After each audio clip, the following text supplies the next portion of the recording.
Miss Piggy is basically still trying to become like a news anchor and is still her like badass self, with probably one of my favorite fight scenes in the Muppet film, because like you think it's just going to be like her karate chopping this guy once and then everything for no, this guy just full on punches her in the face several times.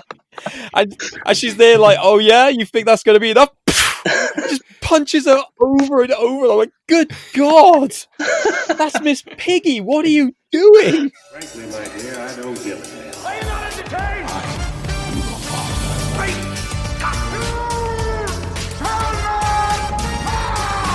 Here's Johnny. I'll be back. It's not the car. It's a very movie boy. Well, good movies.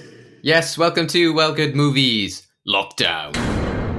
I'm your host, David Oscar, and as usual, guys, we are here to give you some well good movies and give you some positivity during this tough time. And we're going to be talking about a very positive and happy subject today. So I'm going to get straight into it and introduce our guest who inspired this topic. But we've had quite a few subtle clues in our past few episodes that has led us to wanting to talk about this particular franchise. So our guest talking about it with us today is the latter half of the Dan and Joe film show. He's fellow podcaster and film critic, Joe Richards. Hello, Joe. Thanks for coming on. Thank you for having me. How are you? I'm good, thanks. Yeah, I hope you're doing well. And like I said, we've had this built up for quite a while now, because unintentionally we've had a few teasers as to the topic of Muppets. And yeah, thank you for inspiring us with this topic. It was brought up by yourself when you sort of passed on the message to Dan in that previous episode. I ended up talking about the ABC Muppet series in the last 2 episodes ago when we were talking about what to watch on streaming. Yeah. And the Muppets turned up in one of our end games a few weeks ago. So yeah, it's all built to this moment. Yeah, it feels that way. Like you're fully aware, I listen to your show weekly. It's kind of like my Monday morning ritual at the moment, to kind of listen to the show while I've been working at home or whatever. And I've got to say, I've been loving the Muppet Love. When I did suggest it to Dan, when I knew he was coming on your show and I knew it was going to be about streaming and things like that, I wasn't sure if he was going to mention it or not. I'm glad he did. It seems to have kind of, as you said yourself, kind of built over the past couple of weeks. And I've got to say, I've been loving the Muppet Love, and that's what we need right now is a lot of Muppet Love during these kind of dark days.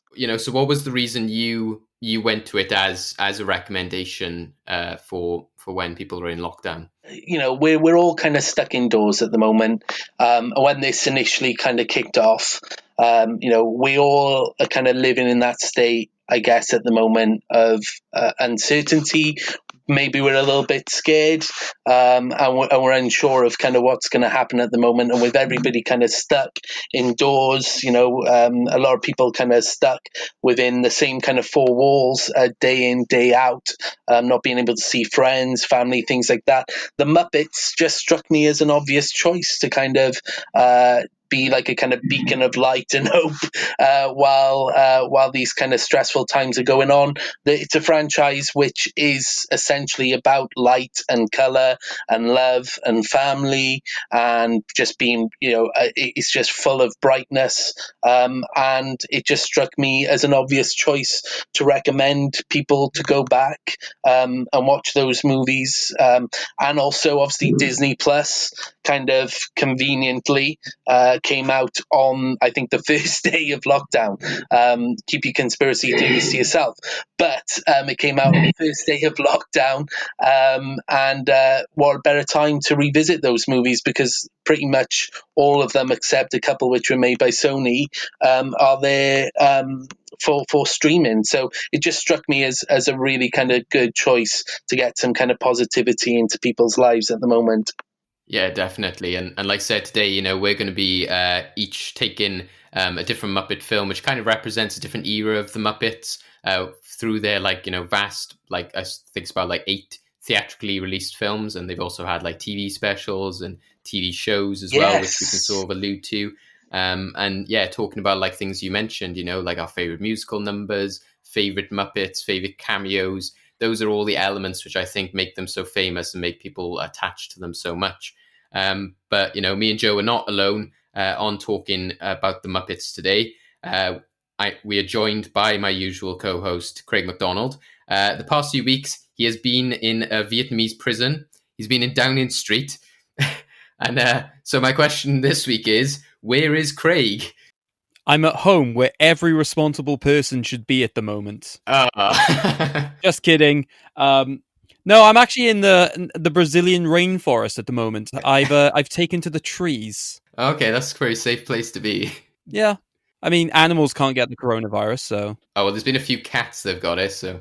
Do you honestly think there are that many cats in the Brazilian rainforest? Tigers, maybe? I don't know, but yeah, that's probably bad geography on my part. That is horrendous geography on your part. The Tiger King, maybe he's out there.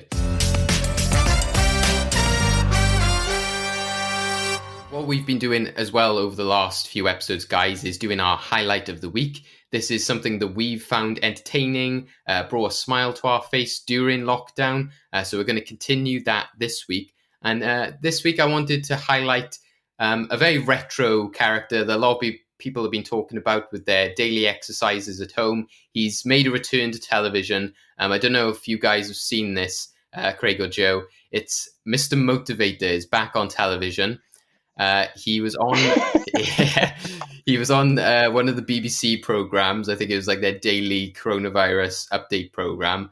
And I shared this on the Well Good Movies Facebook page, so go check it out. It's him basically doing his usual Mr. Motivated dance, but he's doing it in a sort of coronavirus theme. So, he's saying, we're checking on the neighbors, and he's like doing crouches, like checking on the neighbors. Are they going for a walk? And he's like crouching up and down, like doing like, looking outside the window. He's like, we're out in the shops, we're getting our essentials. And, he's like adding stuff to the trolley, and the two presenters are behind him. That is brilliant. Is he still wearing the same outfits from the 90s?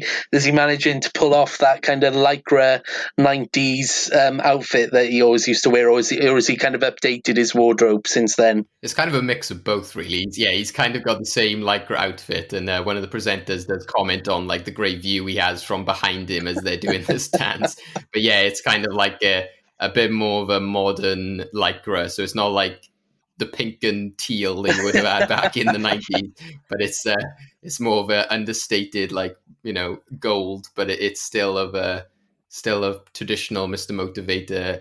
Motivator look. Brilliant. But yeah, it's really fun. He's doing the sort of adding to the basket stuff, and yeah, like I said, Joe, like I said, you would have. It's similar to the Muppets as well in a way, isn't it? It's like that kind of,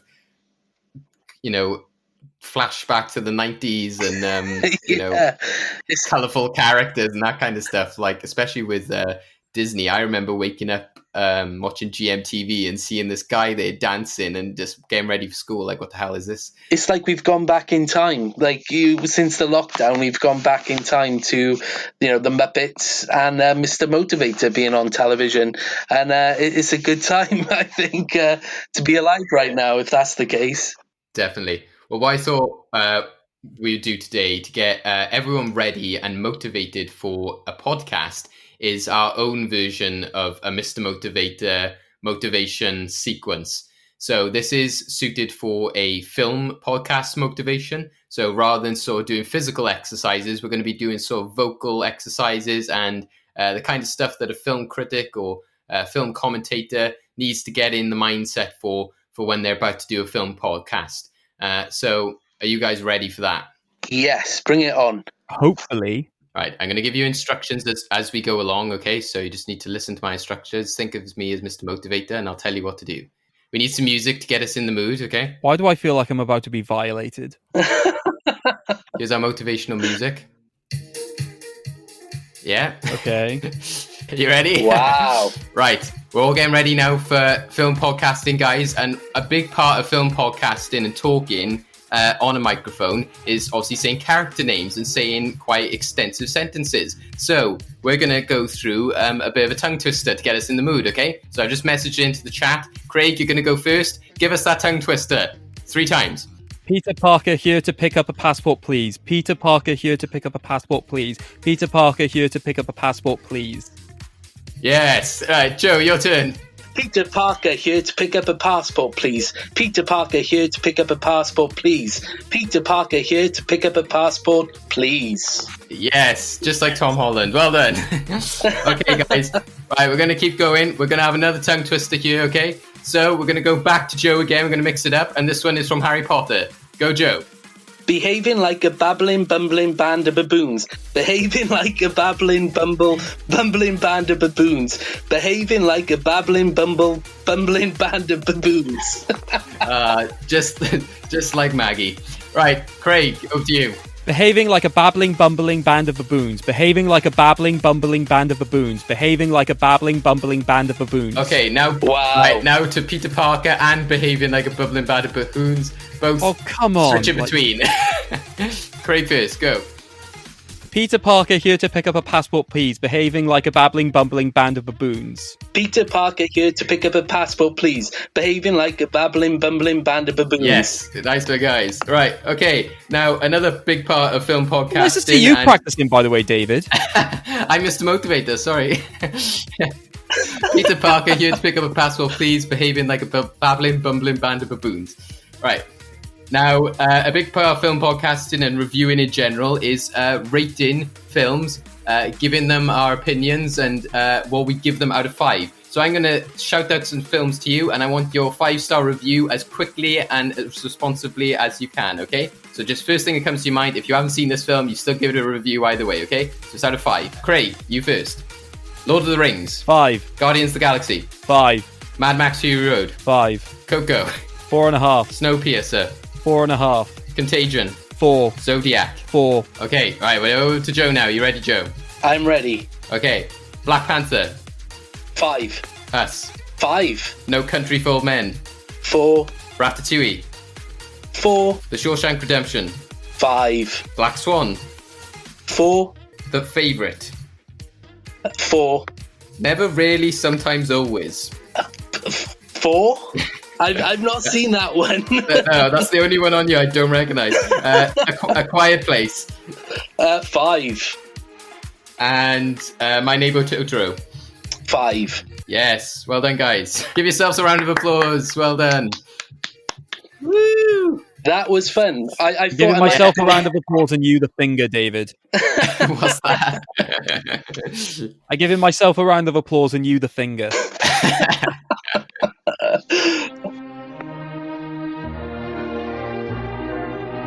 Hey, what are you doing? Oh, I'm taking a course in visual thinking. I'm an old hand disc watch. Hey, a real watch. With moving parts, no less. How about a delicious cup of Wilkins coffee? No. I do not approve of the violence in their television commercials.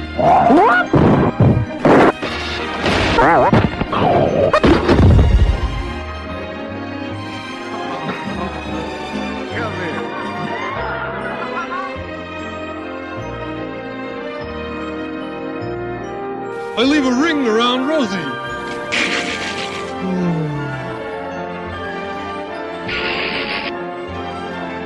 But that ends my lecture for today. Hey-ho, hey-ho, hey-ho, hey-ho, Kermit Frog here. It's the Muppet Show! Lucky you're a prince, because you'd never make it as a gardener. And the winner is... Piggy, you are fired!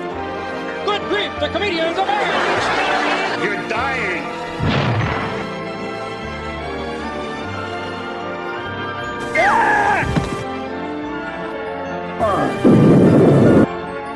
Bat dog! Oh, a sensational visual demonstration! Reports are coming in from all over the world that television news reporters are blowing up. These unlikely rumors have... I think they were trying to make a point with that sketch. What's the point? You're right. Forget it. Said our big topic is the Muppets. A lot of their films are now available on Disney Plus. You can watch the original Muppet movie, The Great Muppet Caper, also the newer version with Jason Segel, The Muppets, and Muppets Most Wanted. As well as that, they've got many other films that have been through different studios, such as Muppets Take Manhattan and Muppets from Space. And we're going to be talking about a selection of those movies today, which sort of represent the different generations and eras of the Muppets, so we can have a conversation as to, how have the Muppets stuck the test of time, and why maybe they haven't had a film for quite a few years. Will they make something on Disney Plus? And why was the TV series maybe not as popular? There's quite a lot of things to talk about, and like I mentioned earlier, favorite moments and songs, etc. So we're going to kick off with Joe. You've got Muppets Take Manhattan, yes? Yeah. So when you ask me which one I'd like to talk about, Muppets Take Manhattan maybe isn't the kind of obvious choice, especially of maybe the kind of earlier movies. I know a lot of people are big fans of the Muppet movie, the original Muppet movie, and especially kind of the Muppet Great Caper, which I know a lot of people are fans of and kind of cite that as being probably one of the best of the kind of earlier three movies pre-90s. The reason I've gone for Muppets Take Manhattan is because for personal reasons, specifically the fact that I remember years ago I was going through a particularly kind of bad time in my life, and was looking for something to kind of cheer me up. And every day for like a week, I would kind of seek out a film which I'd never kind of seen before, and which seemed kind of uplifting, and would hopefully pick up my spirits. I watched Harvey with Jim Stewart, films like that. And a lot of those movies have become kind of firm favorites now through my life. And one of those movies was The Muppets Take Manhattan. It's a film which I've kind of always kind of been in the background of my life. My grandfather was a big kind of Muppets fan. He would kind of make my mother watch it with him as a kid, and vice versa. When I used to get looked after by my grandfather, he would kind of kind of have the Muppets on in the background and things like that. So it's a way of kind of feeling close to my grandfather, and also it is just a lovely kind of uplifting movie. So that's kind of why I went for The Muppets Take Manhattan as kind of my personal choice, but also because I think it's an interesting movie in general. The production of the movie, there's a lot of kind of interesting stories about it, which you can obviously find on IMDb and things like that. This was the kind of first movie which Jim Henson took a little bit of a backseat on.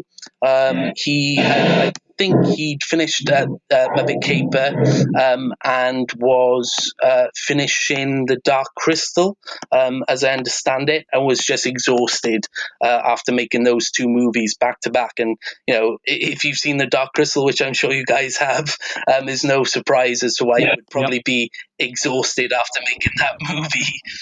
Yeah, exactly. So he decided to kind of hand over the reins, so to speak, to Frank Oz, who was obviously a big player in the Muppets from day one, and a very talented individual. So this was kind of the first kind of Muppet movie which Frank Oz kind of took a heavy kind of interest in, and kind of directed it and rewrote the script. So it would be less jokey and more kind of more revolve around the relationship between the Muppets.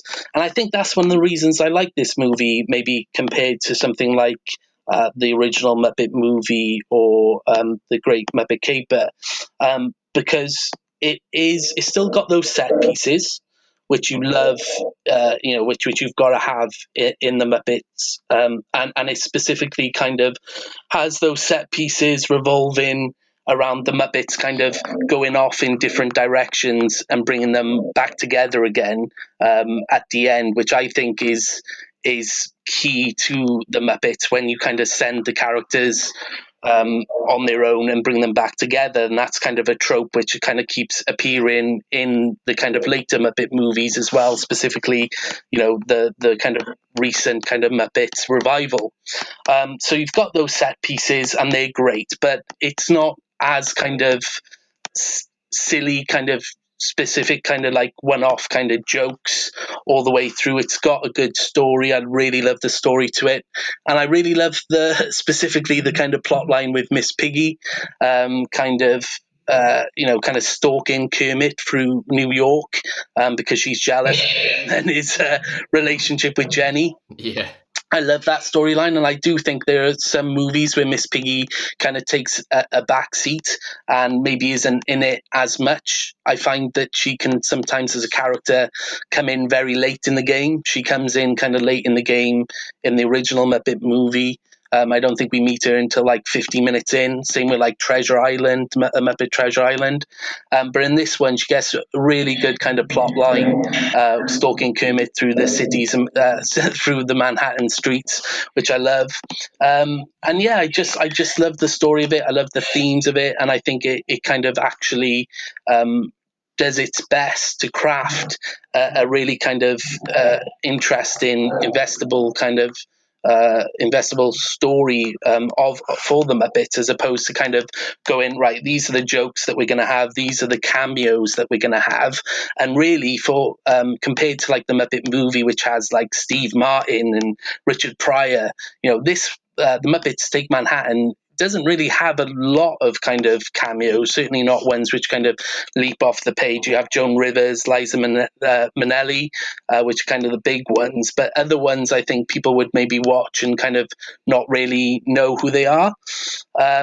So I think I like the fact that it's kind of turning away. It's the first kind of Muppet movie to really kind of turn away from who's the cameos we can get, what jokes are we going to have, to actually kind of go, well, we're going to tell a story and kind of develop the relationship between the Muppets, which I think is really bold. Jim Henson Home Entertainment presents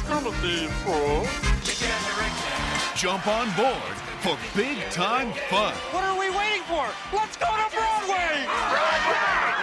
The Muppets are hitting the Big Apple Bafo Sacco's far out. Right on. in search of their big break. We sold the show. The producer wants to put it on Broadway. Come on, everybody. New York City will never be the same. Here we go! Together again. They like it. They love it. Jim Henson's The Muppets Take Manhattan. In the scene where they're in Central Park, there's a story of like a kid who kind of walks up to Jim Henson, completely ignores Jim Henson. Obviously, he's operating Kermit, and just starts having a conversation with Kermit. And Jim Henson is just like replying and having a full-on conversation with this young child as Kermit. And then before you know it, like loads of kids have just gathered around, and like Jim Henson is like putting on a Muppet show, like a private kind of Muppet show for all these kids in Central Park. And like the fact that they don't even acknowledge Jim Henson, the kind of man operating Kermit, and they believe that Kermit is there, I think is just lovely. So the story of the production, I really love. And the film, I just love the musical numbers. I love Together Again. I love Always Gonna Love You. I think that's a really kind of upbeat, really kind of exciting song. And like it's the kind of first film as well to like kind of develop Rizzo before Muppets Take Manhattan. We didn't really kind of, Rizzo didn't really have a character. He kind of appeared in, a couple of Muppet Show episodes, things like that, and kind of in the background.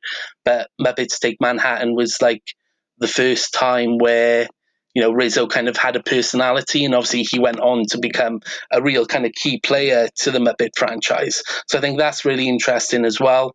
And yeah, I just think it's a lovely film, which whenever I'm down, whenever, and especially in these times when things are like, really all over the place and really scary for people, it's just a film which just kind of comforts me. And I just love it to pieces. Yeah, I think what you said is that it does encapsulate a lot of great aspects of the Muppets. And it was one that I was less familiar with growing up.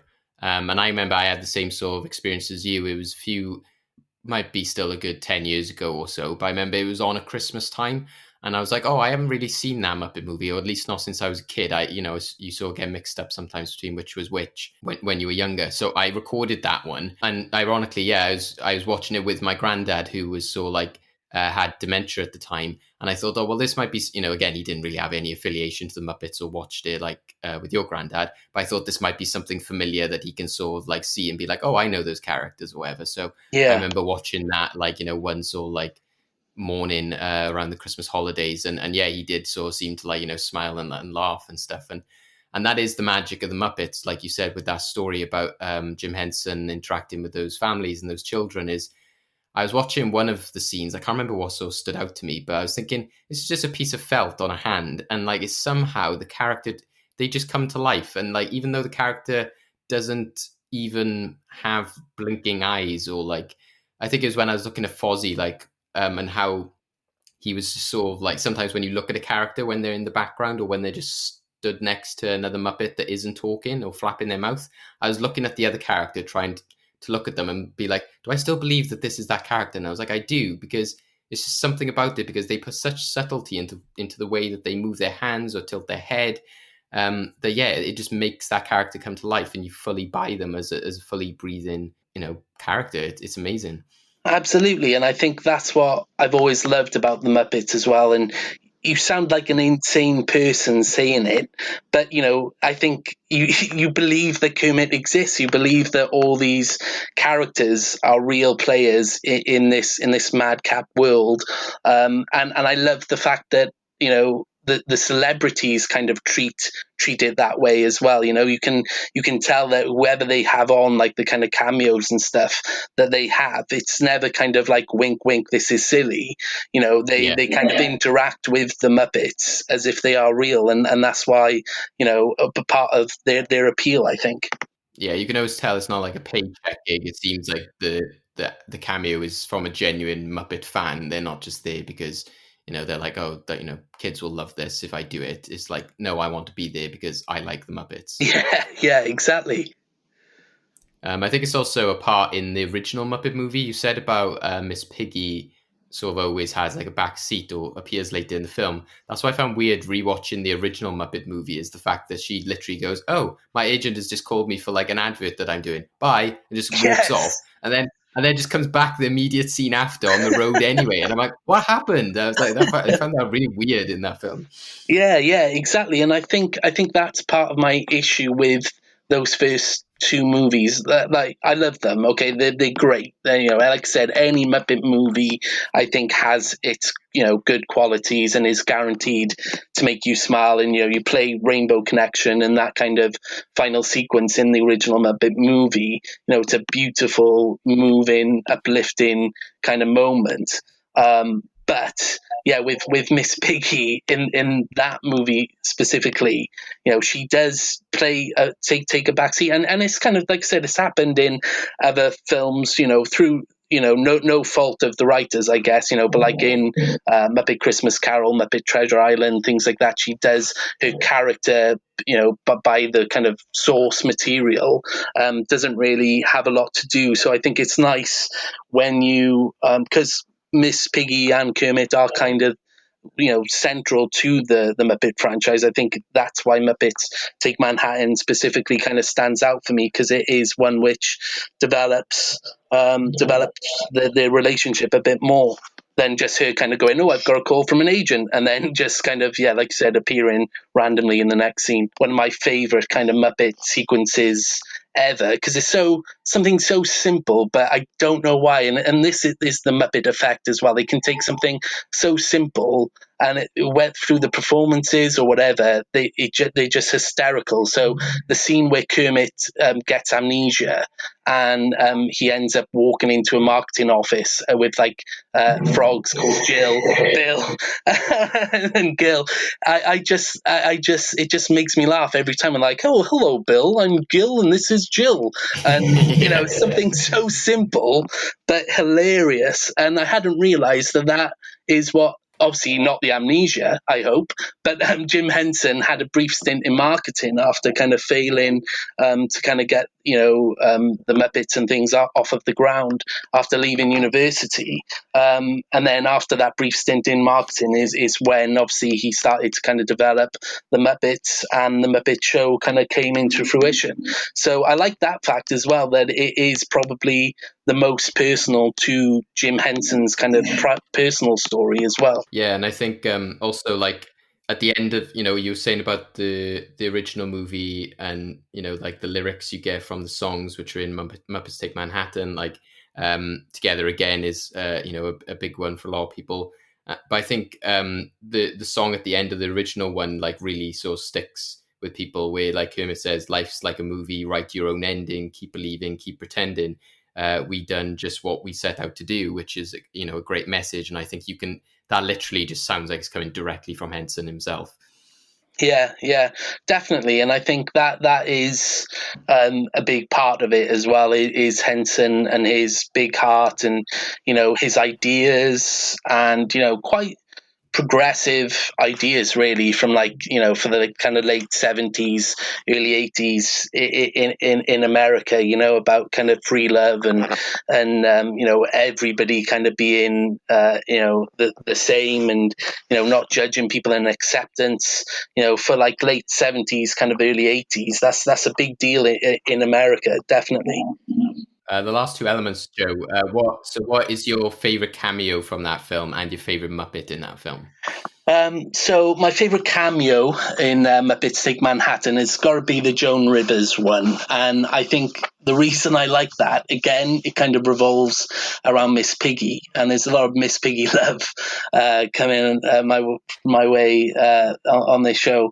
But yeah, it involves Miss Piggy. Obviously, she's working. She's just seen Kermit with Jenny, and she's frustrated and angry, and she's kind of working on a beauty counter in like a big department store.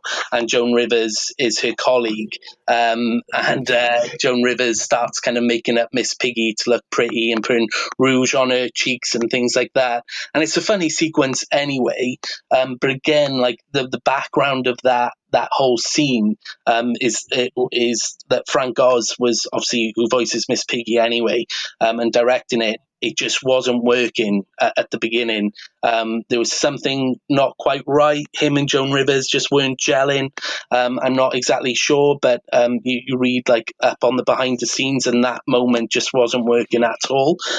So Frank Oz suggested they have a couple of gin and tonics, and I think after a couple of gin and tonics, the scene suddenly comes to life. So once you know that story, especially, and you kind of watch that sequence and see how kind of madcapped it gets towards the end of the sequence, and how Joan Rivers is just kind of having a free for all, and doing Miss Piggy's makeup. You can tell that they probably had a little bit to drink there, and that's kind of why it gets so kind of out of control, and I love it for that. My favorite Muppet in that movie. I don't know why, because he doesn't really do a lot. And that's often the case, I find, with these Muppet movies. Sometimes it's the character, all it takes is one character to do one thing, and they can steal the show. I really love Rolf in Muppets Take Manhattan. I think mainly because I love his storyline, where he kind of goes off because he doesn't want to kind of burden Kermit anymore, and they all go off on their separate journeys. And Rolf, and he's a dog as well, so that's plus point as well. yeah, exactly. I love dogs anyway, but the fact that he's working at like a dog pound or whatever, he's I think is hilarious. And that whole sequence where a dog is brought in, a really pampered dog, and he's just kind of like staring at the owner as if he's absolutely insane, and then it kind of culminates in this moment where all the dogs start howling because they want to go home, and Rolf is like, me too, and then he starts howling. I don't know why, it just cracks me up every single time. So I really like Rolf is an underrated character anyway. I think he has some great lines in every one of those movies, but he for some reason steals the show for me in Muppets Take Manhattan. Yeah, he has some great moments throughout the entire series. I think Jim Henson in one of the documentaries says the Rolf is the one that he saw most associates himself or links himself to. There's the most of Jim in Rolf. I think I've seen something like that before. Oh, And you right, can okay. definitely see that. You definitely see that in the That's original cool. movie where he has that song where he's like something better comes around. That's a great Yes. scene in the original. And like I said, even in the newer ones, like Craig, you have a favorite moment from like the newer Muppet movie, which was kind of in the end game we recently had, didn't you? Oh, is that the car reunion shot? And they were just Yeah. like, wow, everyone's like really meaningful catch up. It's like why didn't you show my backstory? It's like, well, and then just cuts to him in the hammock. It's like, Rolf, yeah, want to get back together? Yeah, okay. Yeah, it's just the simplicity of it. It's just the way he looks at them as well. It's just that sort of just like he was literally just out of it, and he's like, yeah, fine. That is a great moment. It's things like that which I think makes the Muppets work as well as it does. Just those kind of little cutaways and just having this world of characters who they can literally like pluck from nowhere. You know, it could be Pepe in one movie can have his kind of moment to shine. It can be Rolf in others, and I think that's a great thing. You never know who's kind of gonna outshine the rest of the Muppets. Welcome to a house where the normal routine. Good morning, everyone. The raspberry flapovers will be out in a moment. Is anything but. The kitchen is closed. The Muppets are back. They all had their place in the world. Except for Gonzo. I've always wondered where I came from, who I am. Hey, Gonzo, don't you think you ought to take a little break? You're starting to freak out the neighbors. Now, he's about to find out he's not alone. I know where I come from! I'm from outer space! You look terrible. No, Vito. I'm just fine. My God! People of Earth, do not be alarmed. Oh, brother. Get ready for alien contact. Vito, come here. My Captain Alphabet is sending me a message. It said, are you there? Are you sure it didn't say, are you nuts? Close encounters. And other shocking moments. La la la la. Wow. I should go change, okay? The mothership is calling me home. The mood is tense. My hair looks great. Let's go get Gonzo. Rescue me and take me in. I am the alien. This guy's a freak show. Oh, I'm gonna hurl. Columbia Pictures and Jim Henson Pictures Now, who went and put too much gunpowder in the cannon? take you where no Muppet has gone before. This is Miss Piggy with a UFO alien exclusive. What? Hello. This is my story. There he is. Whoa.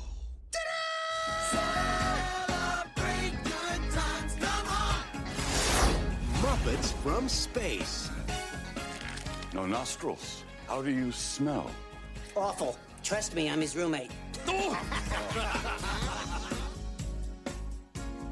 Yeah, this is my first time dealing with this film, and I'm not gonna lie, it was hard for me to get into just on a base level because I mean you told me right before seeing it that this wasn't a musical, which sort of put me off a bit because one of the things I love about the Muppets are just the really weird song sequences and also just the emotional connection. So just to go to a film then that just doesn't have any of that, and it's more of a traditional film in that sense. You do get musical moments, but they're basically just songs playing in the background, and really, really trying to hype up the vibe of it being the 70s, despite the fact that it doesn't really play that much of a part in the film, apart from the fact that there are hippies driving around. Like, I thought the film was enjoyable, as like every single Muppets film is. It's just I wouldn't say it's my favorite because a lot of the focus of this story is on Gonzo and the fact that he's trying not to be. He doesn't want to be alone anymore. He wants to find out what kind of creature he is, and it turns out that he's an alien, and his alien family, I guess, are basically on the way to the planet. So a lot of the film is basically just following Gonzo and a lot of the jokes they try and put around him are just the absurdity of the messages he sent. Like there's a scene where they take over some of his like alphabet cereal, and at one point they transfer into a sandwich, and the sandwich is just talking to him, and he wants to eat. He just wants to eat this sandwich, and he's just like, "Is it going to hurt?" He's like, "No, I'm not here." It's like, okay, yeah, honestly, you can just eat me at any time. It's like, okay, I'm trying to eat you, but oh, sorry about that. Yeah, just go ahead and eat me. It's like just stuff like that, and I know I just would have liked more focus on the other Muppets. Like I find it bizarre that Kermit really has like no place in this film, apart from just being the usual sort of Muppets leader. And like Kermit is usually one of my favorites, just because he's more of the like sort of straight manny approach to things. And I think in the world of the Muppets, I find that just the most endearing. But um, yeah, everyone else does have like good moments to shine. I mean, like Rizzo and Pepe the Prawn just consistently trolling Gonzo just have like some great moments where like they convince him to like make a jacuzzi, and it just comes out right at the end where like after Gonzo has just made the aliens, like one thing I don't understand is why did they want me to build a jacuzzi for them? And they're like the sort of usual stuff you'd expect from like an alien low key film, in that there's a space agency called Covnet, being led by a character played by Jeffrey Tambor, who gets really really aggressive whenever anyone's laughing at him, which nobody really is in this film. So he's just every now and then just screams, "Stop laughing at me!" It's like, all right, cheers, mate. Miss Piggy is basically still trying to become like a news anchor, and is still her like badass self, with probably one of my favorite fight scenes in the Muppet film, because like some of the government agents who have basically taken Gonzo, she basically chases one down, and you think it's just going to be like her karate chopping this guy once and then everything for no, this guy just full on punches her in the face several times, and she's there like, oh yeah, you think that's going to be enough? Just punches her over and over. I'm like, good god, that's Miss Piggy, what are you doing? Eventually she does the usual thing of just kick him in the balls, and then he falls down to the floor. But then the way she looks when she then jumps on him, she basically sort of has this like screaming face of like just douses the guy. I was pretty certain that she kicked him in the nuts, and yeah, it just reminds me of a great review I saw the other day of the new Clone Wars series, and Hello Greedo just said, the Clone Wars has now made its way into the long line of films that has nut kicks in it. It's like, I'm pretty sure of all the Muppet films, Muppets from Space would be the one that has that in it. Yeah.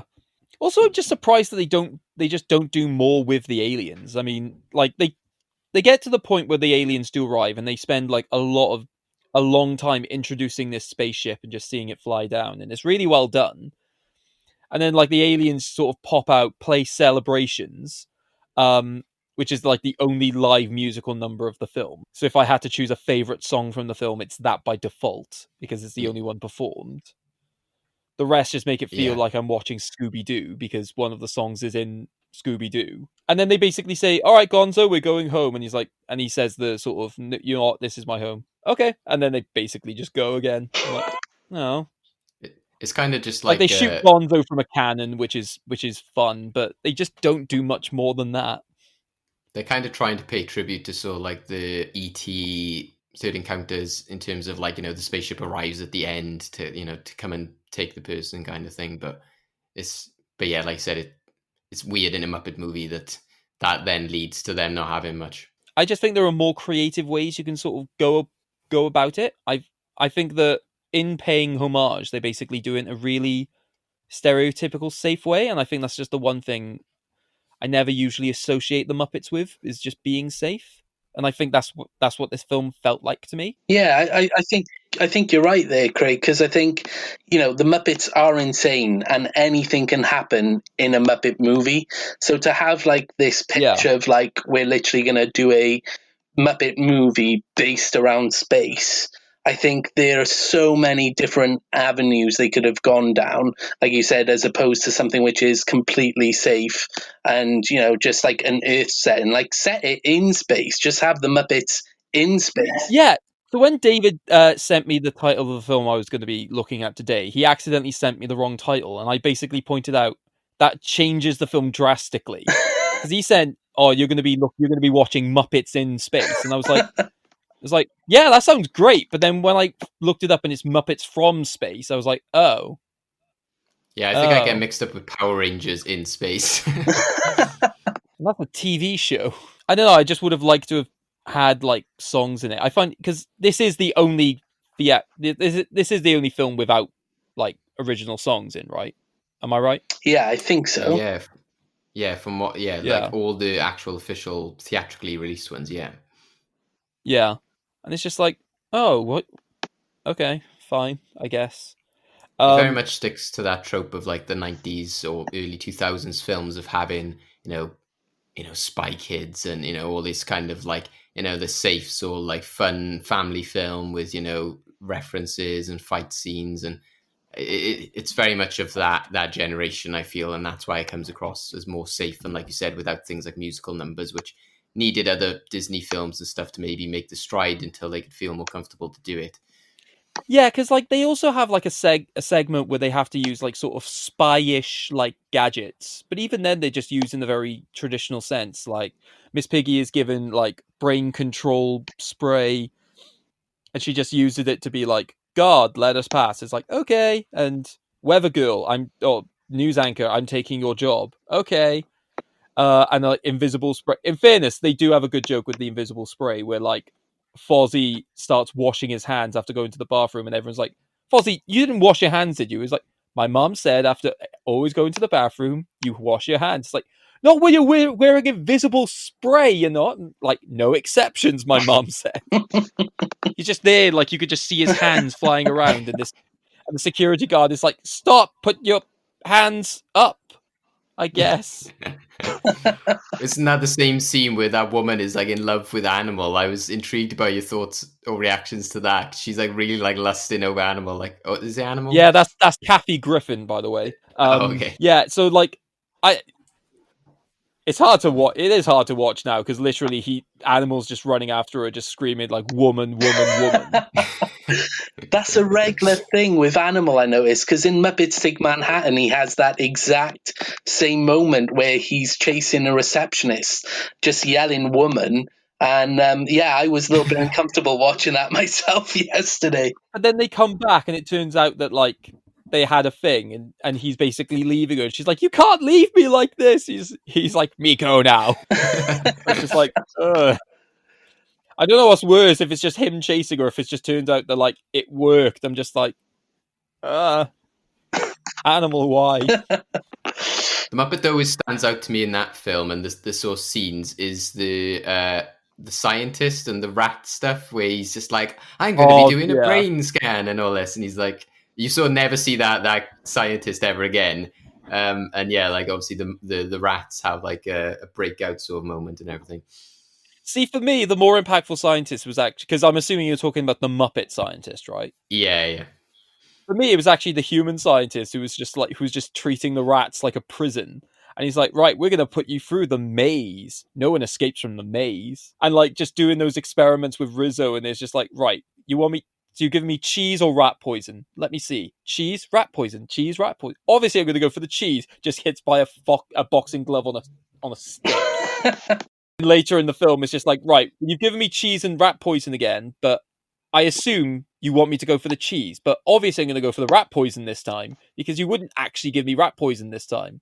And then still gets punched by a boxing glove on a stick. There's some great physical gags in there, and I will say with Muppets from Space, it is not one of my favorites, absolutely, but it has got one of my favorite ever kind of physical Muppet gags, and that's again something really simple, Briss, when they're doing security clearance and they've got to do like an optical scanner, and Bobo the bear goes up, and he like goes, "Ugh!" And then the doors open, and the way they've like designed his pupils are like so like tiny, and his eyes, it just cracks me up every time, to the point where like there's specifically a YouTube video of that moment which I could just watch over and over again. Yeah, well, to be fair, but in this film, Bobo was my favorite Muppet. It was just a case of like I just loved his naivety in a lot of scenes, and just where they're then just having to drive that cement mixer is just great for me. It's just like, can't you drive this anymore? What? I'm doing 30. I just also love it. It's like where he's walking around like, ooh, giving dinner. Over here is like, ooh, didn't hear that. Just, I think it's just because he was given like the most time in the film. So, And what would be your favorite cameo? yeah, so it was between two, and because for moral reasons, I can't stand Rob Schneider. I think for me, it's got to be Hulk Hogan, where he comes in as a security guard and just stays in character as Hulk Hogan, announcing his next wrestling match, and they're like, Hogan is like, oh right, yeah, and just grabs Gonzo and just drags him away. Just like this most unsubtle cameo I think I've seen in a while. Fair play to you, man. So how do you feel about it in the connectivity between something like Muppet Treasure Island, which is completely different, and then, you know, the Muppets, which was the next film after that? Like we briefly mentioned about how, you know, they were then able to do like the more musical approach because of maybe films that come out in between From Space and the Muppets. But how do you find in your mind that transition between Treasure Island and, like, do you think they did it because Treasure Island maybe wasn't as successful, or? I think it more felt like it was just trying to be on trend with everything going on around it. The thing is, as well, Muppets Treasure Island is my favorite Muppets film.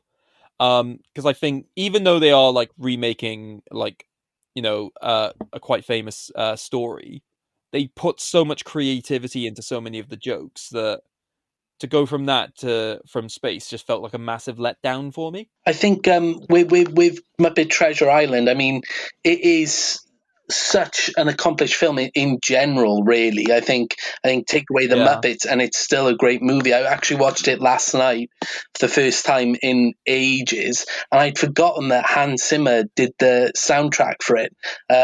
Obviously, like It shows. like 7 years, yeah, and like 7 years later, obviously, you know, he was doing Pirates, so it feels like a kind of audition for Pirates of the Caribbean. But yeah, like the soundtrack and like the original numbers are great as well, and it's just a great adventure movie with Muppets. The production design alone is just fantastic. Yeah, just like I can just remember so much of the scenery and just thinking, wow, this is incredible. Like all of the stuff with the ships and like the actual like sort of temple-esque scenes with like Miss Piggy and like her worshippers, just all of that was just amazing. And just also just like one of the best ensemble casts of Muppets for me, purely because I just love the scene. I still love the scene where they're doing the roll call. Yes. Yeah, and they have like that's one of my favorites. Yeah, they have like old Tom, older Tom, dead Tom, and just the jokes they do with him. There's like they killed dead Tom. It's like he was always dead. Another moment I thought of when you guys were saying from Muppet Treasure Island, I love the moment with the native pigs come in, and they're like, you know, free our queen, and then Long John Silver just shoots one of their hats, and they're like, we see you have boom boom sticks. Bye-bye. And they just, and like, all the music goes off again, and they like hurry away. It's just like, because they have such a grand entrance, and yeah, like I said, the music at the beginning is amazing. They really set the tone with that, like, you know, Shiver My Timbers song, and I love Billy Connolly in it. He's amazing. And Tim Curry as Long John Silver will always be Long John Silver to me. Like, it's just an amazing performance. Yeah. And the relationship between him and Jim Hawkins, like, it's such an interesting relationship to watch as well. And the chemistry between the two is terrific. It's definitely where that relationship is done right, where like there's a lot of affection, but also still an element of underhandedness. I think other adaptations have tried to big up the connection between like John and Jim as being like, you know what, I don't want to screw you over more. Where I'm just like, no, he is a pirate. Let's not be, you know, let's be realistic about this fact. And also just the fact that they have a lot of new Muppets in there to be the pirate ones, because obviously not many Muppets look like they'd be appropriate for pirates. So there's a lot of new Muppets, which when I was watching Muppets Most Wanted, they like double up some of the pirate Muppets as the prisoners in the Russian gulag, which I thought was clever. Oh, I'd never noticed that before. Yeah. That's quite wild. funny. Transitioning on from Muppets from Space, we've got The Muppets, which came out, which was written by Jason Segel and featured like Amy Adams. And it was a great revival for The Muppets and introduced new characters like Walter. It was directed by James Bobbin, who has gone on to do Dora the Explorer, which might be a reason which you actually like that film, Craig. Yep. Makes perfect sense to me. Dora the Explorer is a cracking movie. Yeah, it really is. Yeah, he also did Alice Through the Looking Glass, so obviously he's had a good relationship with Disney. And he continued to do Muppets Most Wanted as well after doing The Muppets. So Jason Segel did not stay on for this because he felt he did what he wanted to do in reviving The Muppets. And I thought to cover this one because it is interesting, because it is the last theatrically released Muppet movie we had.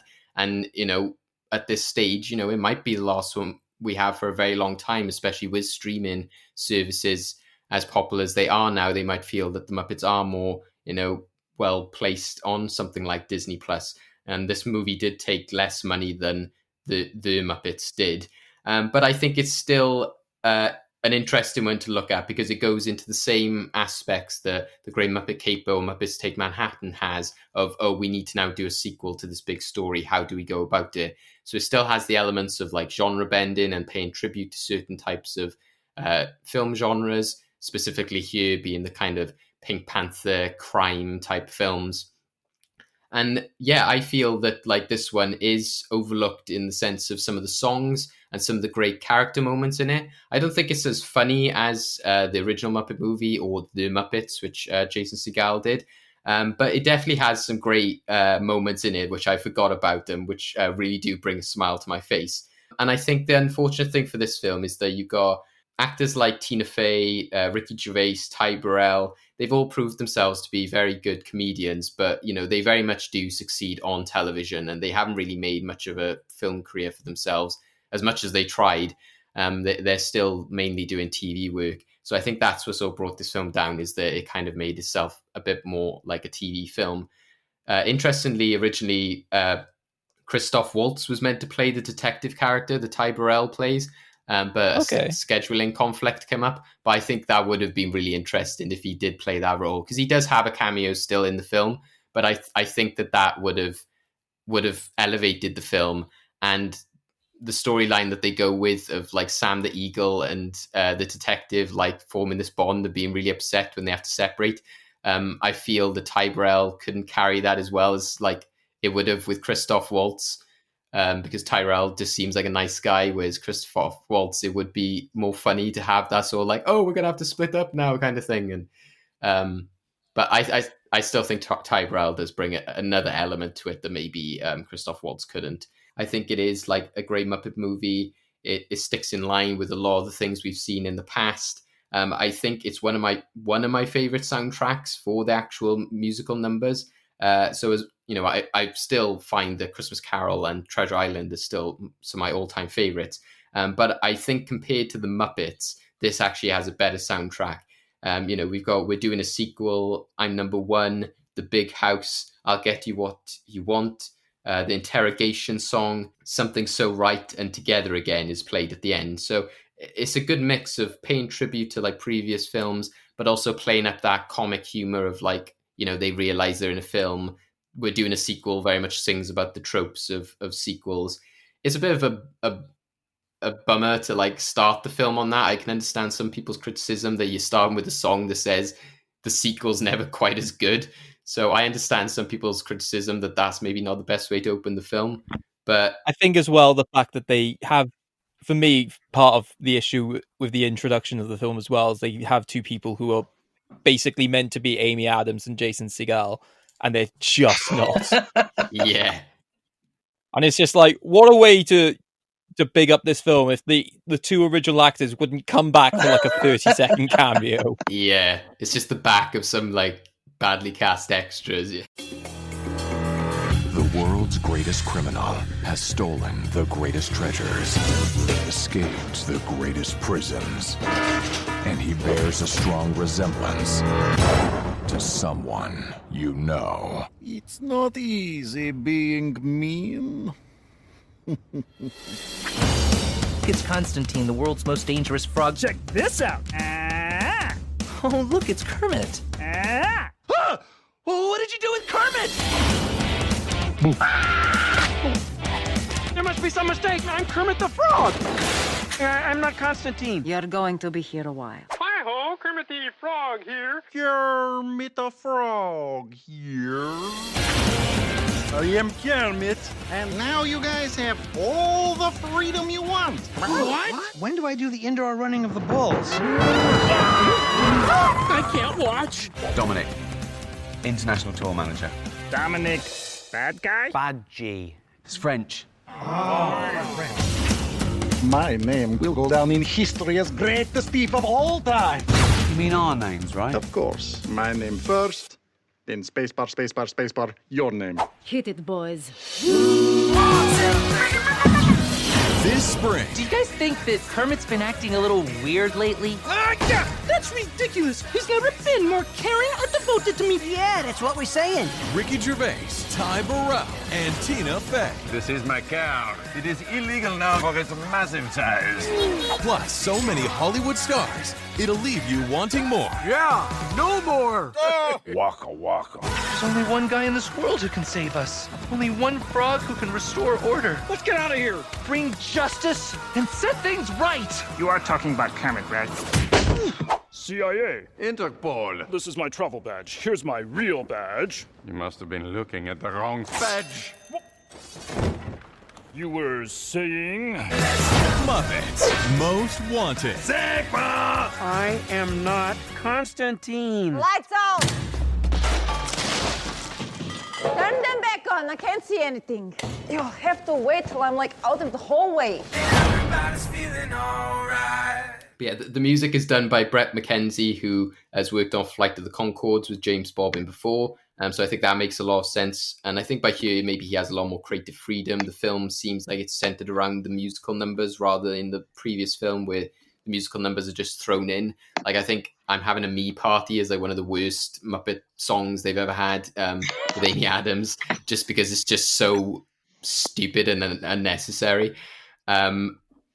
Whereas like in this song, it's on the pantheon of, like, you know, obviously all Muppet songs are great, but it's just that's unfortunately one of the lower ones. But you think of some of the moments in these ones, you think like, I'll Get You What You Want, like what a great song. You got like Constantine there with his weird like Muppet Kermit impression, like making rhymes to like unicorn and you want a thingamabob, I'll give it to you, and weird and great lyrics like that. You've got I'm Number One, where he has like, again, that sort of like funny Russian voice is sort of like bigged up as he's sort of like making Ricky Gervais feel terrible, which probably like puts a smile on a lot of people who don't like Ricky Gervais's face. You got The Big House, which again is really fun. You got like Danny Trejo just there as like one of the weirdest like cameos in the film, playing a prisoner at this gulag. You got Tina Fey just singing about, you know, how the gulag is Russia's state-funded premier hotel. And then my favorite song, which is the interrogation song, because my favorite Muppet and my favorite Muppet in this film is Sam the Eagle. He, like I said, we've talked about Muppet Treasure Island, so you'll understand why, you know, that's one of my favorite films, because he has a great role in that as Mr. Arrow. So in this film, I was really glad to see that he had a big role, because he didn't really do much in the Muppets. So here he has that great joke with Ty Burrell about like the badge, where like they're trying to like who's got the bigger badge for the CIA or Interpol, and he sort of gets like James McAvoy delivers his like giant badge statue, which trumps Ty Burrell. But the interrogation song is just a great example of like using the Muppet humor, but also showing the clash of Sam the Eagle, who's so stoic and so serious and has those great eyebrows and so serious look, and then mixing it with the silly comedy of when Ty Burrell is sort of like flirting with Miss Piggy and gets pissed off at his pig puns. Also, if you listen to it on the soundtrack, which I recommend people do, they cut out a few great jokes. One of them being when they're going through like each Muppet and they're giving different answers. The Swedish chef in the song and in the film says "shnoop-da-da-shoo-ba-shoo," like chicky.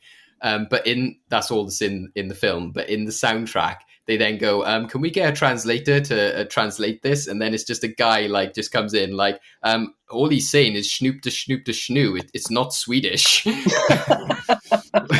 which is a great reference to the character's history, in which, like, he's just been doing this for years and years, and finally a character has just come along and been like, this isn't Swedish, like this doesn't make sense. So yeah, listen to that at home if you can. Yeah, I know that I have a friend from Sweden, Carson, who like laughs about that a lot. Yeah, it's a great moment. And well, the Swedish Chef has some great jokes in both the newer films. Like in We're Doing a Sequel, when they're recommending films that they should do, the Swedish Chef recommends doing a like art noir film based on like life and death, and it's just him in black and white with the Grim Reaper playing chess. But obviously he says like, something in gobbledygook, and Kermit just says, "Oh, I don't think Americans watch subtitled films," which is also true. But yeah, like I really have fun with this. I think it's got loads of great songs, like I just said. It's got loads of great moments in it. It does sometimes come off as a bit like made for TV, and I think that's a part of like James Bobbin as a director, because maybe he doesn't have that cinematic quality, but also, like I said, some of the casting. But I still love like the stuff at the Gulag. Constantine has like some great jokes. Like, I don't know if you remember this one, Craig, but I kind of forgot about it. But the amazing moment where he's like rewatching Kermit videos to practice his voice. Is it where he screams? Yeah, and you just have like Kermit there, like yay, and then you just have Constantine like yay. It's just like it's so weird. It's amazing. That was one of my favorite jokes. There's also the great joke of you mentioned Rizzo, Joe, and obviously a lot of people would be upset, because he's in Muppets from Space a lot as well. So he wasn't really in the Muppets and is not in Muppets Most Wanted much either. But they actually have a joke in this one in which they're talking about, other characters being important, and Rizzo just comes. Oh, they're talking about Walter, and they said, "Oh, why is Walter left? We spent an entire film like building up his character, and now he's just gone." And like Rizzo comes along, like, "Yeah, we dedicated loads of time at the expense of other long-loved Muppets characters." And he's like, "Come on," and he's like, "Come on, Robin." And like Rizzo walks away, and Robin's like right behind, like Robin the Frog is like, right behind him. So that's a great moment. Statler and Waldorf, which is also two of my favorites. They have some great disses of the Muppets in this one. They have the moment where they go to the German theater, which says like "Die Muppets," and like Waldorf is just like, "Oh, is this a suggestion box?"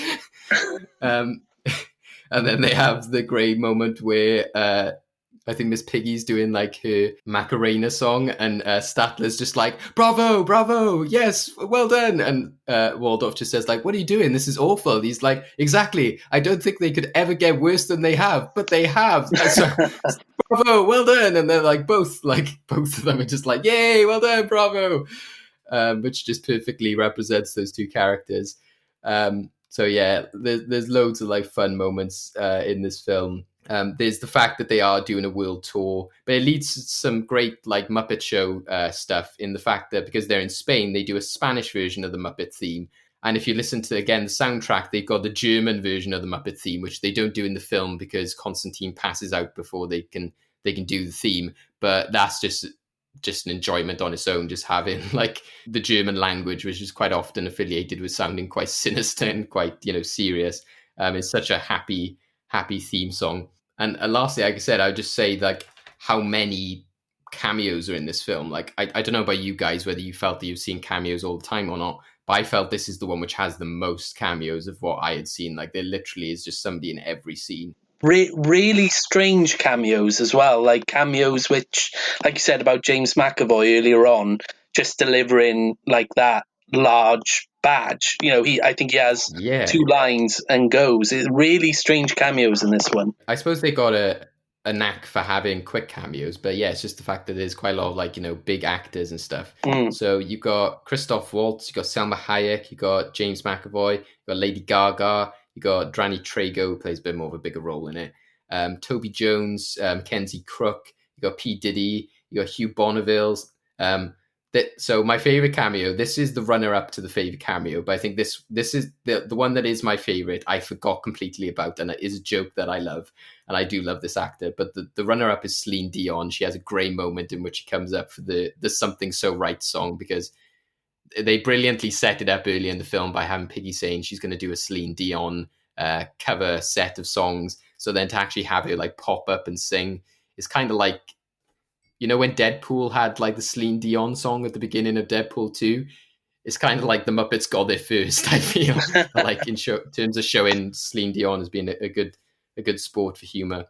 There's also Tom Hiddleston. You got Usher as the usher of the wedding, which is a great joke. You got Chloe Moretz. You got Zach Galifianakis makes another appearance. You got Josh Groban. You got Saoirse Ronan. But my favorite cameo is Stanley Tucci. And I don't know if you guys remember this, but it's basically when Walter, Animal, and Fozzie come to get him from the prison, which he's been placed into because he's been swapped with Constantine.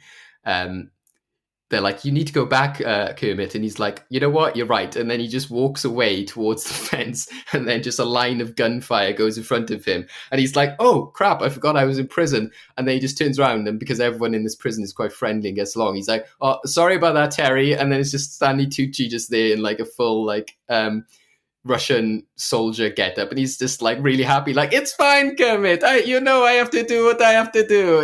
Like, I knew you're not gonna go much further. And he's just like, yeah, sorry about that. He's like, oh, you carry on. He's doing that just after firing a line of bullets in front of him. Like, it's just amazing. One moment I did also have to bring up, which is a bit trivia. It's based kind of like what you said, Joe, about how those children gathered around Jim Henson when they were filming. And I thought this again is the power of the Muppets. Danny Trejo, when they were filming this, obviously they were abroad, and sadly his mother passed away. So the entire crew was, very sympathetic to him, and he had to like fly out to go attend the funeral. But throughout the entire ordeal of like when it happened, he was still keeping to his very much tough guy exterior, and even though people were giving their sympathies, he would just sort of shrug it off. But then Steve Whitmire, who performed as Kermit when they did Most Wanted, is now being passed over to somebody else.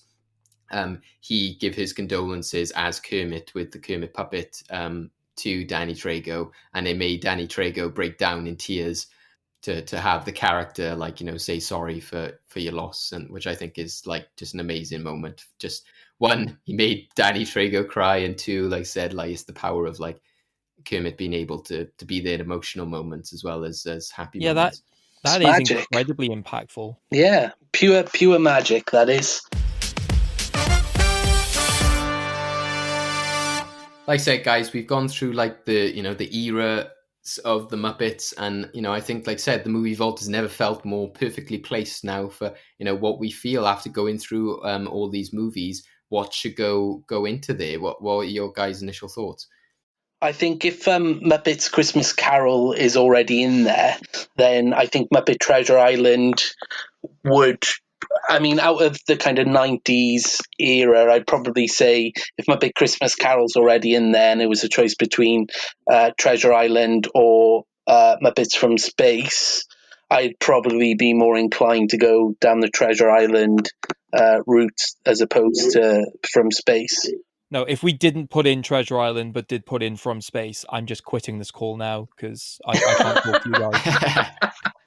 So I think Treasure Island is definitely one that would work well and deserving of being put in there. Because like I said, I think it's a great Muppet movie, but also it's a great adventure movie in general. And you've got that kind of Hans Zimmer score running through it as well, which kind of we all know kind of where he went from there, which I think is quite interesting. Like you said as well, Craig, that it so visually stands out. I think it does definitely deserve its place. Out of the ones that we've discussed, I think there's also the Muppet movie, even though we didn't mention it as much, that still is important for obviously being the first and having that great song at the end and having Rainbow Connection in there as well. Yeah, I think it's a good kind of base level for the Muppets. Like, I have some issues with the original Muppet movie, and it's certainly not my favorite.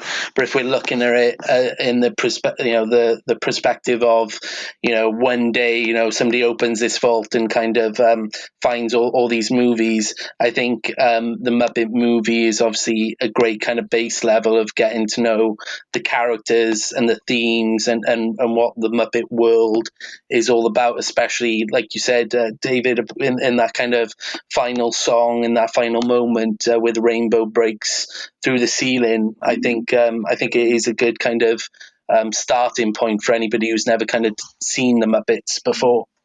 And also, I just love I think all the songs in that are powerful. I think other Muppet films will have highs and lows, but I think every single song in that film is fantastic. I love Can You Picture That? Because I love like the Electric Mayhem. They're great characters. So that song is really fun. And I also love Moving Right Along, which is like a great sort of like song to get you like moving. And also has a great joke where they're like, "Oh, turn right at the fork in the road," and there's a giant fork. That is a cracking gag. And then, yeah, I think out of the ones we've discussed, I would say that maybe Muppets Take Manhattan would maybe be the biggest contender because, like we said, From Space isn't as good as Treasure Island. And I feel that Most Wanted, again, as much as I enjoyed and loved that film, is that, it's just because I love the Muppets and there's loads of fun stuff in it. But, again, as to whether there was a vault that kept them full time, I would definitely go to Treasure Island and Christmas Carol over that film. And it doesn't really do anything different. It doesn't break the norm. Whereas I do feel like Joe said, the Muppets Take Manhattan goes into the characters a bit more. You get a bit more of like a character like Rizzo.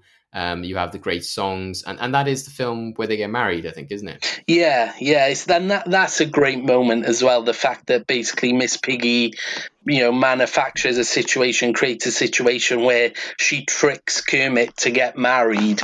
In that, like they're expecting, they kind of do the performance of Manhattan Melodies at the end, and Kermit's expecting an actor, and like Miss Piggy's organised a real life priest to come and officiate this wedding, and like Kermit's still unsure. I think at the end, like, are we married? Are we not married? I think that's a great moment. Yeah. What would you say, Craig, for Take Manhattan? Yeah, I think based on the discussions we've had, Manhattan needs to go in. So, yeah, I feel that going into Movie Vault this week then, guys, would be The Muppets Take Manhattan, The Muppet Movie, and Muppet Treasure Island.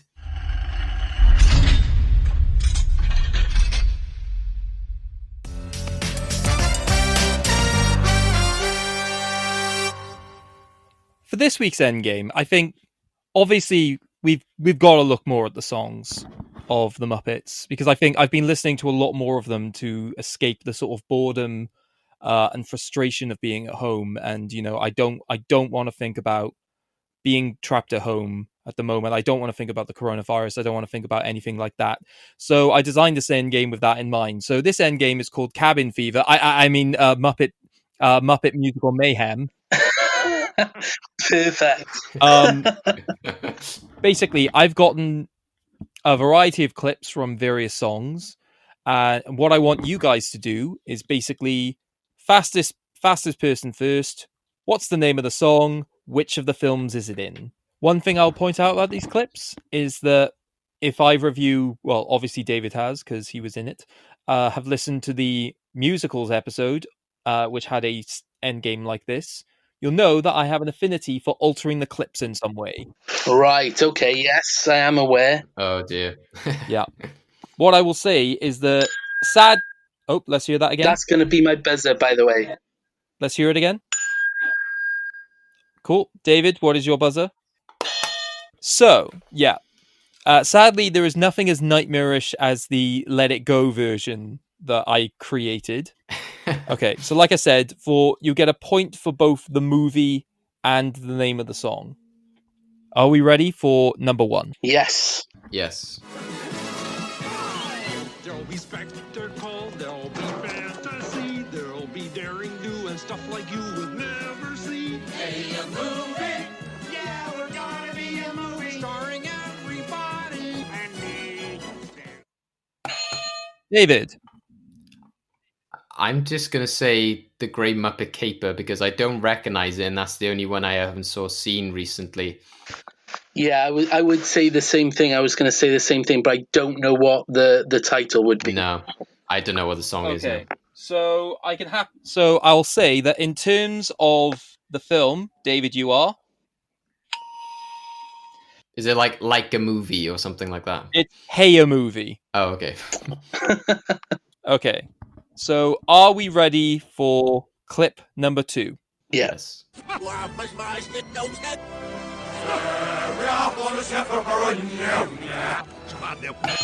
David? That is When You're a Professional Pirate from Muppet Treasure Island. Backwards or something. I just want you to be absolute. Is that the name of the song? Is it just Professional Pirate? So in terms of the movie, David, you are. In terms of the song, eventually you were. It's okay. A Professional Pirate. Yeah. It's how it should have David, sounded. you're unstoppable. See you, lads! Show 'em you've been practicing! Out of doors. To friendship and adventure are what we... What was that? Backwards originally? It was reversed, yeah. You're a professional pirate! That's what the job's about. Okay, so clip number 3.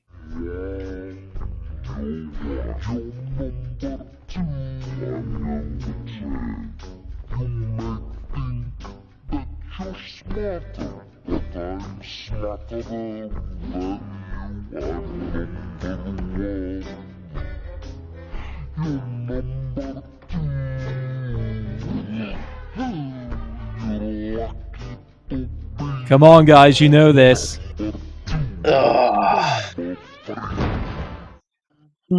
That's so annoying. I can. I'm not sure. Yeah, it's like the tune you're trying to. Yeah, I'm trying to work out the tune of When the Moments. David?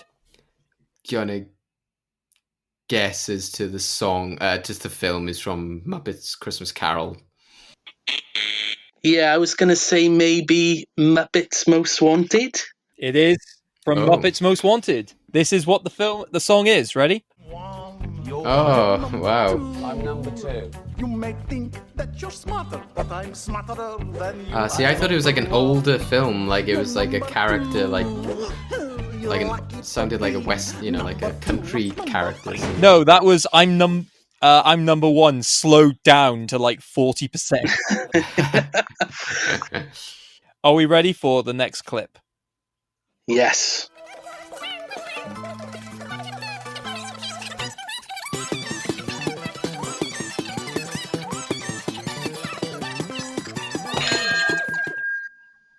Oh, David? Was it me? What? Yeah, I think we were pretty much. David? Was it Having a Me Party from the Muppets? Is that the name of the song? Me Party? Yep, you are correct. Hey. For both. So this is what it should have sounded like.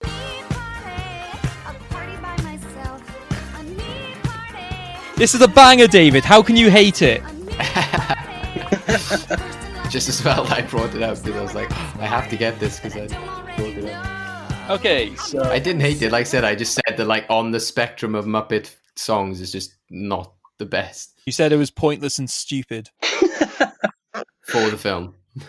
Are we ready for clip number 5? Yes. Yes.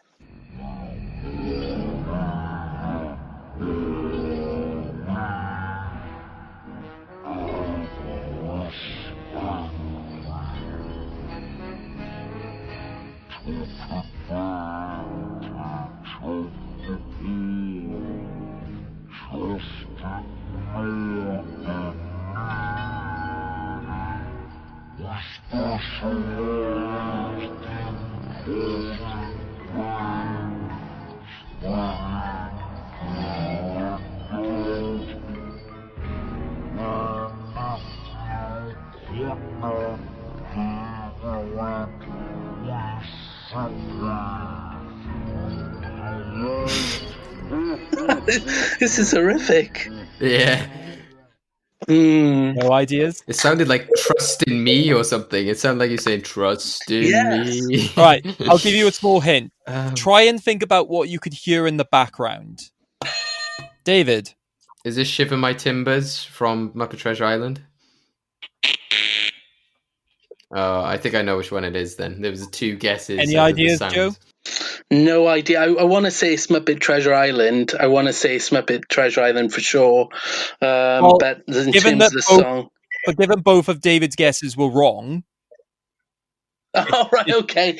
I'll probably say then Muppet Christmas Carol would have been my next guess, but in terms of the film, song, no idea. Okay, so for that one, Joe is... It is from Muppet's Christmas Carol. This is what it was. We're Marley and Marley, avarice and greed. No. Oh. Just ignored the needy. That's why it sounded so evil, Joe. Yeah, I know, that's why it was horrific. But yeah, that's why I was trying to get you to think about the chains in the background. I thought that was like them shoveling the chests at the beginning of Shiver My Timbers. Oh no! Or if it wasn't that, then I know in Most Wanted there's a random working in a coal mine song. Yes. So I thought it was your that, other guess was also wrong. Yeah, exactly. Cool. I might actually deduct you points for that. Okay, clip number 6. Moving right along in search of good times and good news with good friends.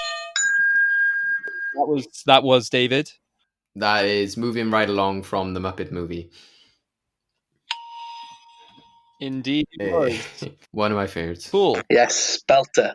Are we ready for the next clip? Yes. Yes.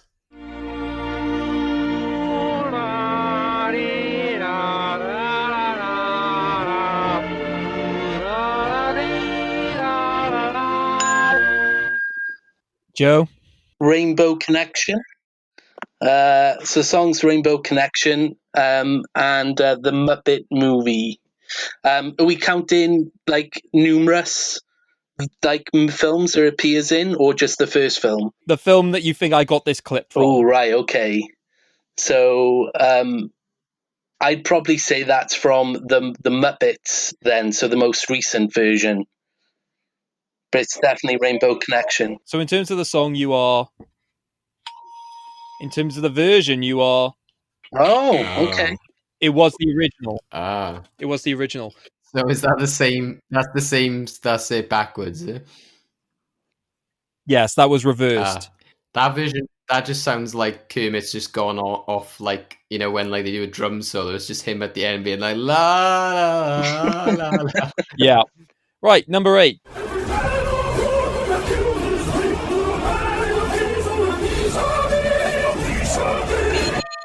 That was David. That one is Shiver My Timbers from Muppet Treasure Island. Yep, that is.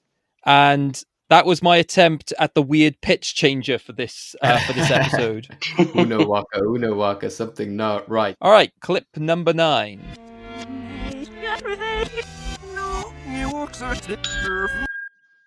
Joe. I want to say, this is wildcard now, I want to say Together Again from Muppets Take Manhattan.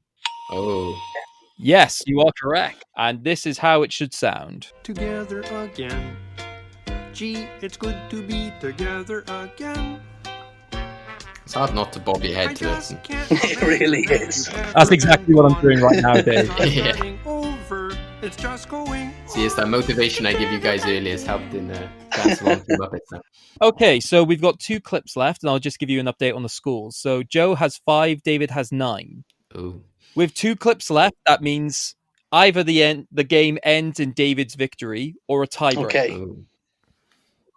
Come on, Joe. End the rain. I need to do this. Okay. Clip number 10. Should we do it all again? Make 'em laugh like we did then. David? It's from the Muppets. I'm just trying to think of the name of the song. Is it like Pictures in My Head or some Pictures in the Wall? Pictures in My Head, I'm going with. Oh. Yep, both answers are correct. For so long I didn't. I was like, voices in the wall or something like that, and then it just came to me right at the end. I'm going to keep playing because I find it annoying. At which point I had to pause that because this is what would have played directly after I paused. Ready?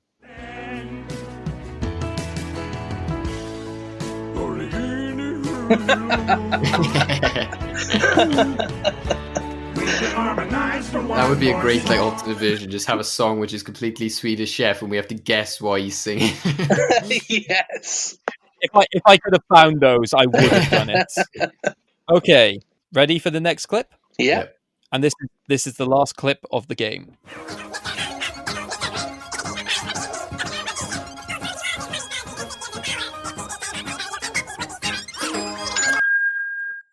Yep. Joe, what's the answer? It's Muppet Christmas Carol. And I'm trying to think what the song is called. I think I know what it is as well, but yeah. It's this. Yeah, it's the name of it, but it's when they sing about Scrooge at the beginning. There goes Mr. Humbug. I'm trying to think what the title would be. Something it'd either be like Scrooge or Mr. Humbug or something like that. Okay, so I'll take your first answer of Scrooge. So in terms of the film, you are. In terms of the name of the song, you are. Oh, okay. Hey. Both answers are correct. This is what it should have sounded like. Oh, there goes Mr. Humbug. There goes Mr. Grim. If they gave a prize for being mean, the winner would be him. Which is also how I like to define myself on this podcast. That's how Craig walks the streets during winter. Yeah. I actually, in my head, I was thinking it did sound like Christmas Carol, but I got mixed up. I was thinking of like later in the film when they have like the feels like Christmas. But then I realized what I was thinking of, which isn't even in that film or that franchise at all. I was like, so I'm glad I didn't answer. For some reason, I was thinking of something that wasn't there before, which is from Beauty and the Beast. It would fit. It would fit the theme of the film, though. With 11 points to 7. So Joe, put up a really good fight against David. It's just David's a monster. Yeah, he's undefeatable at the moment. But, I kind of came on here with my main goal in terms of the end game was to do better than, obviously, my counterpart, Dan.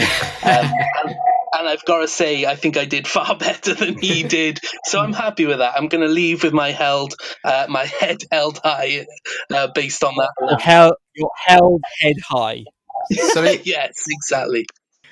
So thank you, Joe. Thank you for joining us on this very fun episode. It's been really, really fun, really uplifting during this time during lockdown. And it makes me feel like I'm just going to go watch all the other Muppet films that I didn't watch in preparation for this now as well.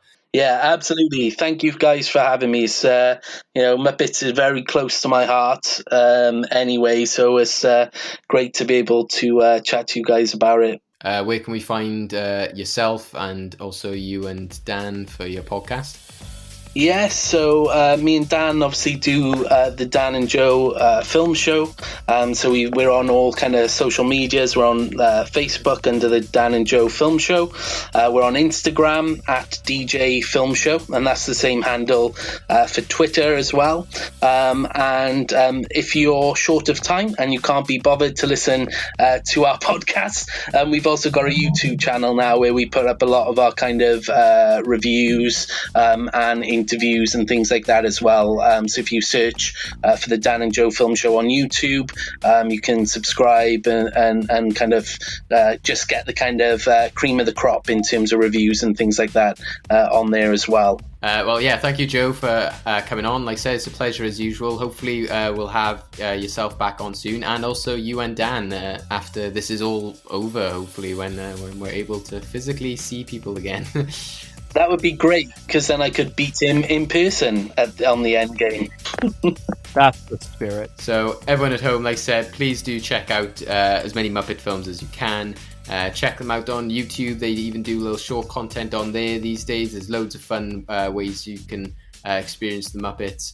And yeah, check out the ones that we specifically highlighted for the Movie Vault, which is Muppet Treasure Island, The Muppet Movie, and The Muppets Take Manhattan. So, as usual, guys, you can check us on Facebook and Instagram under Well Good Movies.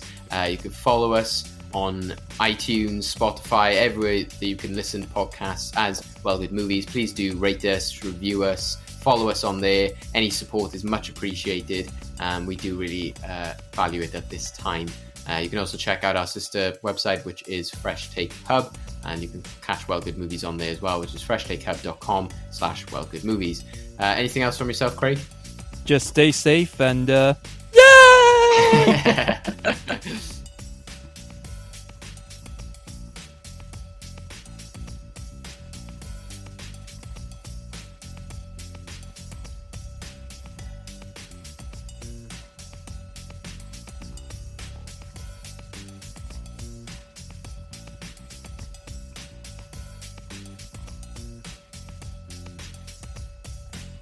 Sorry about that, Ivan. It's okay. No problem, Kermit. It is a mistake. Right.